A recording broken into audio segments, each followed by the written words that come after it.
See, our minds have become messed up, and they're now filled with pollution.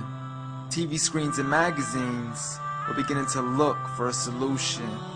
Plastic surgery, diets and pills, but still not seeing any form of improvement. We stacked up all these dollar bills, but still not sure what to do with them. We began to chase women and fornication to the point our girls don't even know whose baby she's carrying. We're so afraid of commitment, but have no problem with damaging. She has your kids now, but you're still not even contemplating the possibility of marrying. See, this is what happens when we neglected Allah's best examples. You called her Mary, we call her Maryam. A woman who was perfect since birth, the best to walk the skies and the best to walk the surfaces of earth. The most exalted of all women, that's why she was dedicated an entire chapter in the Holy Quran, the final revelation in which there'll be none after. She was the best of all women, and to society she should be leading the way. I mean, that's why our women be dressing like her, because just like Mary, when Allah decrees something, we hear and we obey. See, Mary used to cover up. Despite everything they used to say, she would hide in hibernation, and to Allah she would pray. And when she was visited by angels in the form of men, she said, if you fear Allah, you would go away, because in the presence of men, she would not stay. But anyways, today we're taught to be against segregation before in support of all forms of liberation. To free yourself from the clothes that only lead to your degradation. Why do you gotta cover your face for? We gotta see your identification. But little do they know her identity's right there.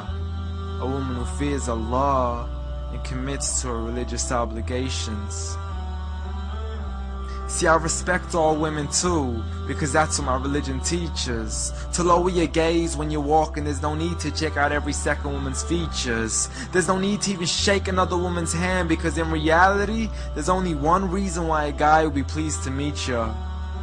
And you could go ahead and deny it, but don't blame me for stating the obvious. When the pornographic industry is worth billions, you still don't see where the problem is? Sex is embedded into society to the point we'll exploit it to merely sell a car.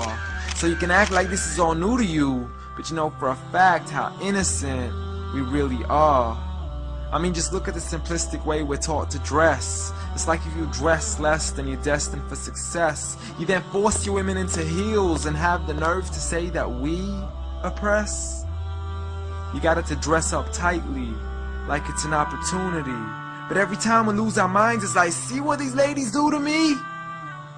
But I'm not blaming it on the women, because we too have responsibility. Prophet Muhammad ﷺ said, the best of men is he who is best in his character, and the best of them is he who is best to his lady after he married her. He was the best to his wives. I mean, just take a look at Aisha. He compete with her in races and smile just to make her happier. So when you do marry, do so with the intention of paradise is where you plan to carry her. But before you plan to carry her to the altar, maybe you should alter your decision. Because if the only reason you're marrying her is for the outside, then realize you're going to be locked inside of a prison. For that reason, Prophet Muhammad ﷺ said, marry for 4: beauty, family, status, but most importantly, her religion. Because a woman without religion is a woman who could do with a bit of extra wisdom. We're meant to grow old together, mercifully, so we can be protected under Allah's supervision. But relationships are a mess, and there's no guarantees you're gonna be a survivor. So be kind to her, and know that Allah will be kinder. Be a man who stands in front, but also a man who can stand beside her. And if you're still looking for that good girl, don't go chasing after behind her. Rather search to find Allah first. For once you find Him, you're guaranteed to find her.